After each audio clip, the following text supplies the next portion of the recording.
جناب صدر محترم، حضرات علماء کرام، طلباء عزیز، بزرگان ملت، میرے دوستوں اور بھائیوں،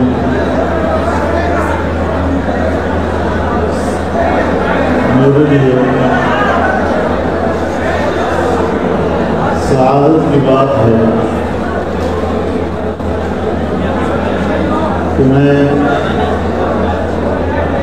دارالعلوم تعلیم القرآن میں علماء، طلباء اور دیندار لوگوں کے اجتماع میں شریک ہو رہا ہوں۔ دارالعلوم تعلیم القرآن حضرت شیخ القرآن رحمہ اللہ کا ایک علمی شاہکار ہے اور انہی کے کا لگایا ہوا ایک پودا ہے جو آج شجر سایہدار بن چکا ہے اور اس کے ثمرات سے آج پوری دنیا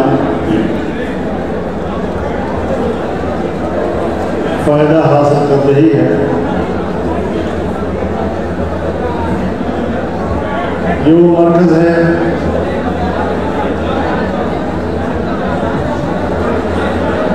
جو ہمیشہ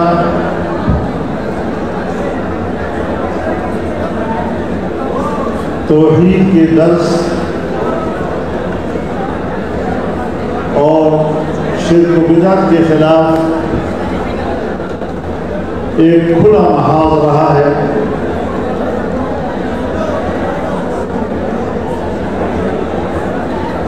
توحید ایک ایسا موضوع ہے جو تمام انبیاء کرام کا، ان کی دعوت کا اساس رہا ہے۔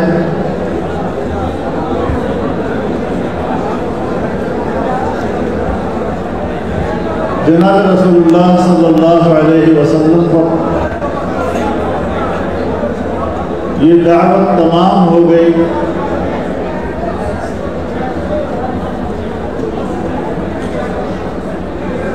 حضرت ابراہیم علیہ السلام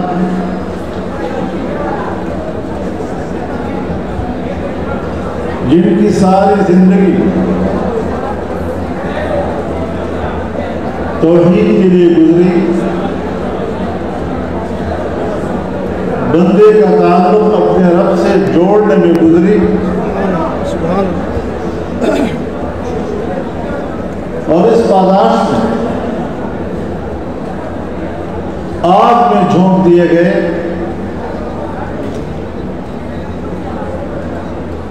کن کن امتحانات سے گزرے، لیکن تمام امتحانات سے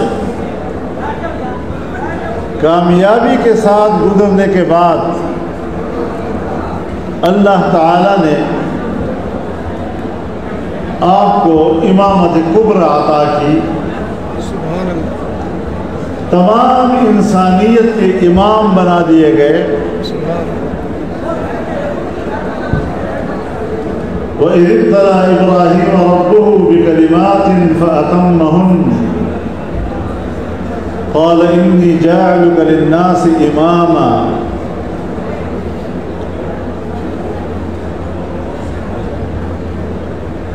وہ پیغمبر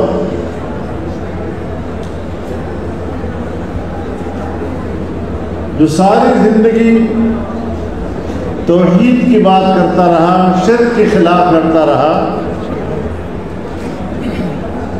لیکن جب آپ کو امامت کبریٰ عطا کر دی گئی تو آپ کے گفتگو میں ذرا تبدیلی آ گئی، اور وہ تبدیلی اضافی ذمہ داریوں کی وجہ سے، کہ نبوت کے ساتھ امامت کا منصب بھی آپ کو عطا کر دیا گیا،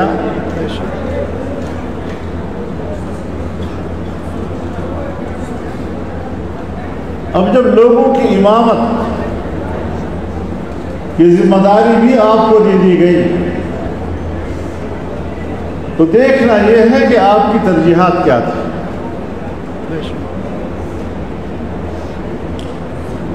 وَإِذْ قَالَ إِبْرَاهِيمُ رَبِّ اجْعَلْ هَذَا بَلَدًا آمِنًا،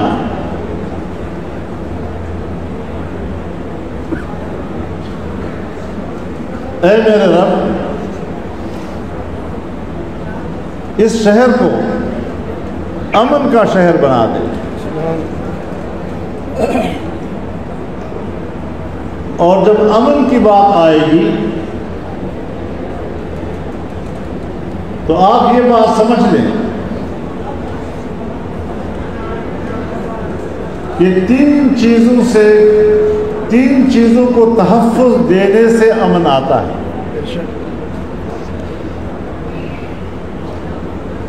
یعنی امن انسانی حقوق کے تحفظ کا نام ہے، جان کا حق، مال کا حق اور عزت و آبرو کا حق۔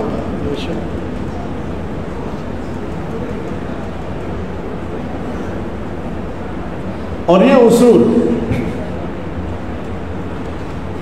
آج بھی مملکتی زندگی، سیاسی زندگی، قومی زندگی، ملی زندگی اور ان کی حکومتوں کی اولین ذمہ داری ہوتی ہے کہ وہ قیام امن کے لیے لوگوں کے جان، مال اور عزت و آبرو کا تحفظ کریں، اور ساری قانون سازی جو ملک کی ہوتی ہے وہ ان تین چیزوں کے گرد گھومتی رہتی ہے۔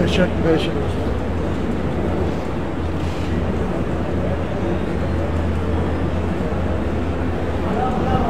وَارْزُقْ أَهْلَهُ مِنَ الثَّمَرَاتِ مَنْ آمَنَ مِنْهُمْ بِاللَّهِ وَالْيَوْمِ الْآخِرِ،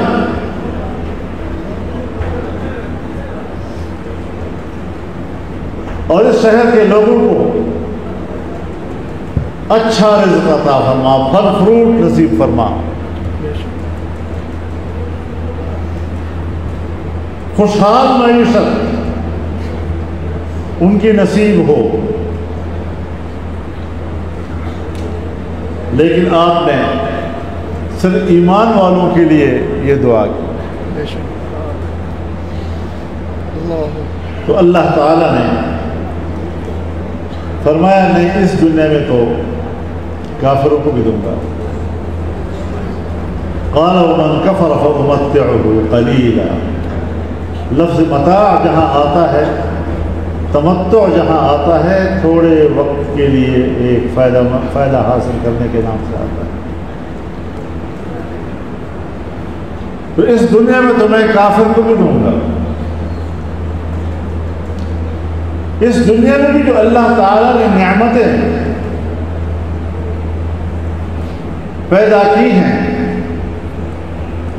یہ نعمتیں بھی تو مومنین کے لیے ہیں۔ قل من حرم زینة اللہ التي اخرج لعباده والطیبات من الرزق قل للذین آمنوا فی الحیاة الدنیا خالصۃ یوم القیامہ، ایسی ہے نا؟ کس نے کہا تمہیں کہ یہ جو دنیا کی رونق ہے، تر و تازگی ہے، نعمتیں ہیں، یہ میں نے تم پہ حرام کی ہوں؟ یہ کس نے کہا تمہیں؟ کہہ دو لوگوں سے یہ تو مؤمنین کے لیے ہیں۔ ہاں دنیا میں کافر بھی شریک ہوگا آپ کے، اور آخرت میں تو صرف آپ کے لیے۔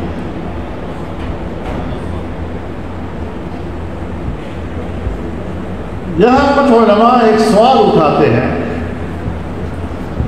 کہ دنیا کی نعمتیں بھی مؤمنین کے لیے ہیں،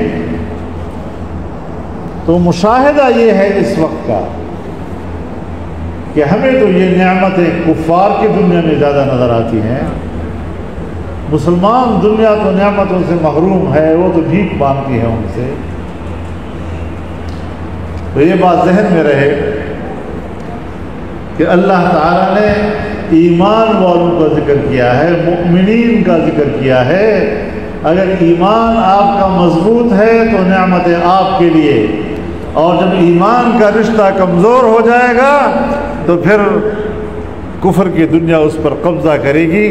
ہاں، ان کی حیثیت ہوگی غاصب کی، تو غاصب سے بھی تو کبھی بھیک مانگا کیا جاتا ہے۔ ہماری آج وہ حالت ہو گئی۔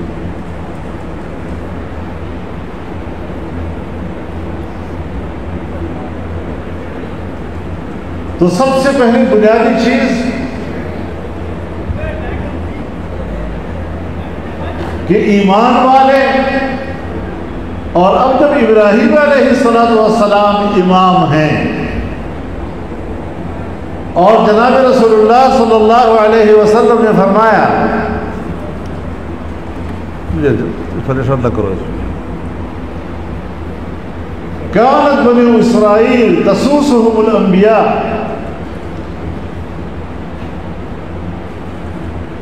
كلما هلك نبي خلفه آخر ولا نبي بعده۔ آپ لوگ تو کہتے رہتے ہیں نا کہ ختم نبوت کا مسئلہ خالص دینی مسئلہ ہے، اس کا سیاست سے کوئی تعلق نہیں کہتے رہتے ہیں سارے مولوی اسٹیجوں پر یہی بات کرتے رہتے ہیں۔ ہاں، کوئی تعلق نہیں، اس کا سیاست سے کوئی تعلق نہیں ہے۔ اور رسول اللہ صلی اللہ علیہ وسلم فرماتے ہیں کانت بنو اسرائیل تسوسهم الانبیاء كلما هلك نبی خلفه آخر ولا نبی بعد۔ یعنی بنی اسرائیل کی سیاست انبیاء کیا کرتے تھے، ان کی مملکتی زندگی کا تدبیر و انتظام انبیاء کے ہاتھ میں ہوتا تھا۔ ایک جاتا تھا، دوسرا اس کی جگہ لیتا تھا، اور اب یہ سیاسی نظام میرے ہاتھ میں، میرے بعد کوئی نبی نہیں آیا۔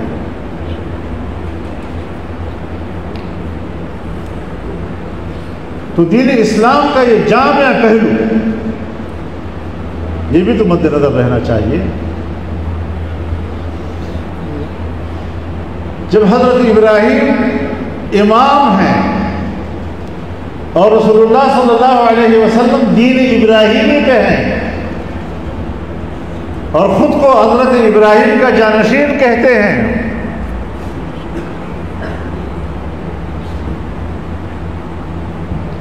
تو پھر اس امامت کے حقدار کون ہوئے آج؟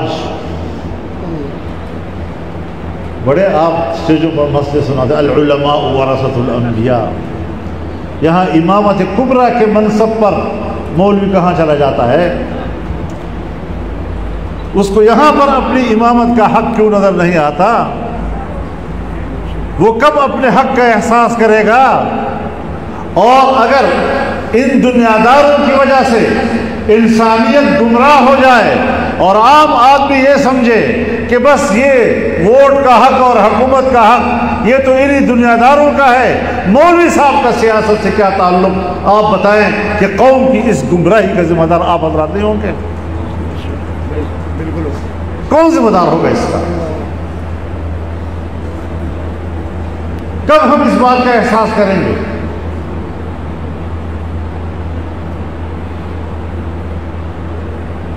اگر علماء اور آپ کے قائدین پارلیمنٹ میں نہ ہوتے، قانون ساز اداروں میں نہ ہوتے، آج آپ یہ کہہ سکتے کہ ہمارا آئین اسلامی ہے؟ تو اگر تھوڑی سی تعداد میں وہ اتنا بڑا کردار ادا کر سکتے ہیں تو یہ کردار حکومتی سطح پہ کیوں نہیں ہونا چاہیے؟ یہ فکر کب پیدا ہوگی؟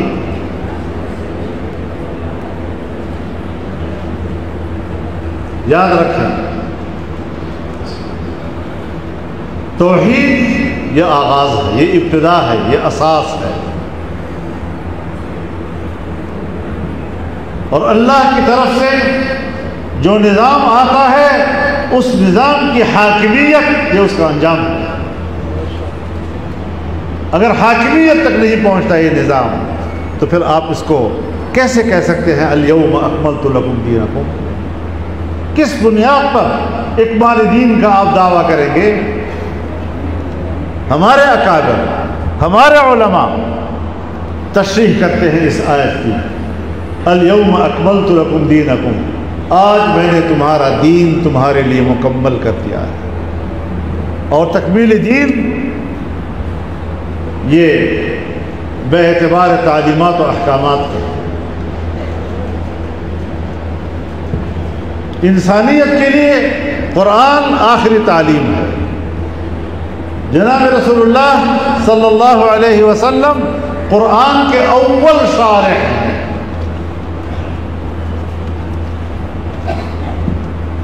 اور آپ کی تعلیمات کامل اور مکمل ہو گئی، آپ کی نبوت پر یہ تمام ہو گیا۔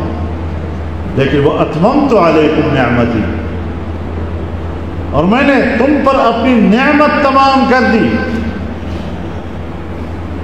تو اتمام نعمت، اکمال دین اور اتمام نعمت یعنی دین کامل کا اقتدار، یہ ہے اتمام نعمت۔ جب دین کا اقتدار ہوگا، اس کی حاکمیت ہوگی، یہ ہے وہ نعمت تمام جو اللہ رب العزت نے اپنے دین کے ساتھ وابستہ کیا ہے۔ وَرَضِيتُ لَكُمُ الْإِسْلَامَ دِينًا، اور میں نے اسلام کو تمہارے لیے بطور نظام حیات کے متعین کر دیا۔ اب ہم تبلیغ میں جاتے ہیں۔ تبلیغ جو ہے، یاد رکھو، دین کی طرف لوگوں کو رغبت دینے کی تحریک ہے۔ اب دین کی طرف لوگوں کو رغبت دینے کی جو ایک تحریک ہے، عام آدمی جو بیچارہ نہیں جانتا، نماز تک پڑھنا نہیں جانتا، کلمہ پڑھنا تک نہیں جانتا، وضو تک نہیں بنانا اس کو آتا، تو ان لوگوں کو دین کی طرف راغب کرنا، اب اس کو ہم نے اگر مکمل دین کہہ دیا ہے تو پھر اس کو ہم کیا کہیں گے؟ ایک محنت ہے اور اس کی اپنی ایک سطح ہے،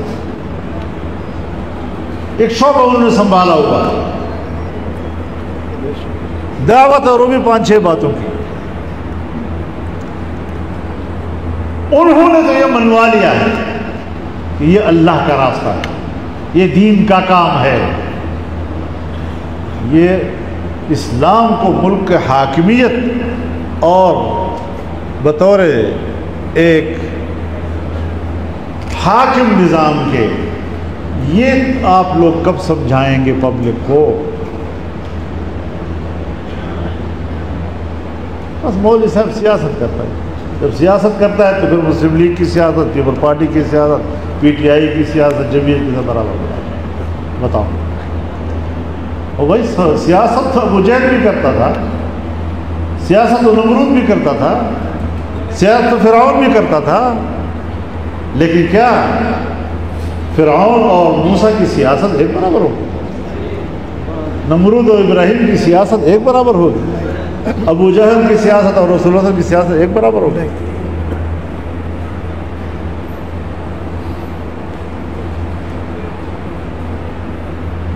اعلاء کلمت اللہ کے لیے جد و جہد جس پیمانے پر بھی ہو وہ جہاد ہے،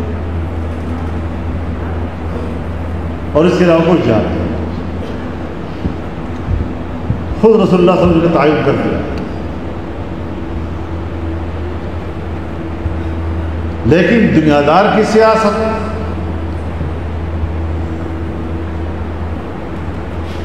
اور دیندار کی سیاست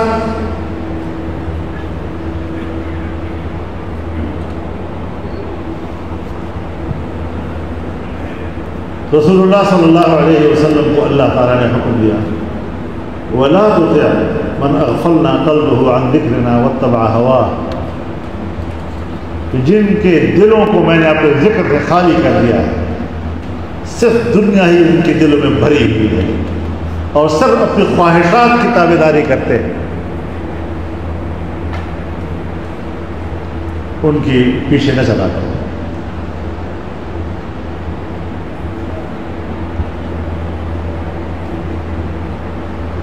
تو یہ راستہ سخت راستہ ہے، اس میں کوئی شک نہیں، مشقت کا راستہ ضرور ہے، اذیتیں آتی ہیں اس راستے میں، لیکن جہاں فرمایا وَلَا تُطِعْ مَنْ أَغْفَلْنَا قَلْبَهُ عَنْ ذِكْرِنَا، وہاں فرمایا وَلَا تُطِعِ الْكَافِرِينَ وَالْمُنَافِقِينَ وَدَعْ أَذَاهُمْ وَتَوَكَّلْ عَلَى اللَّهِ. کافروں اور منافقوں پر